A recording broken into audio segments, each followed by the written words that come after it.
సీడ్కి ఎటువంటి ప్రాబ్లం వచ్చి మొక్కలకు వాతావరణ లోపం వచ్చినా కానీ, అది తెగుళ్ళ సమస్య వచ్చినా కానీ, వైరస్ వచ్చినా కానీ, అంటే ఇప్పుడు వైరస్ రావడం సహజం అండి. కానీ ఆ వైరస్ సంబంధించి మనం మందులు స్ప్రే చేస్తే అది మళ్ళీ కోలుకొని మంచి గ్రోత్తో పాటు పూత ఫ్లవరింగ్ రావాలి. ఆ విధంగా మనకు సీడ్లో ఆ రెసిస్టెన్సీ పవర్ ఉండాలి.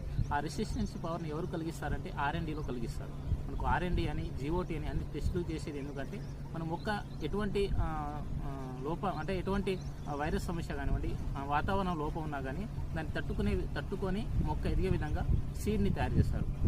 ఆ విధంగా తయారు చేసి రైతులు ఇవ్వడం జరుగుతుంది. సో మనం అందుకే ఏది పడితే తీసుకోకుండా R&D టెస్ట్ R&D ఉన్నటువంటి సీడ్ని ఎంచుకోవడము బెటర్ అని చెప్పడం అయితే జరుగుతుంది. ఇంకోటి వచ్చేసి ఏంటంటే ఇక్కడ చూడండి, మనకు మొక్క ఏ విధంగా ఉంది అంటే ఇక్కడ తక్కువ ఫెర్టిలైజర్ వాడతారు, తక్కువ మనకు మందులు స్ప్రే చేస్తారు, అయినా కానీ నీట్గా ఉంది. సో ఆ విధంగా మనకు అంటే ఇప్పుడు ఒక చిన్నపిల్లాడు ఉన్నాడు, చిన్నపిల్లాడికి స్టార్టింగ్ ఫేజ్లోనే మనం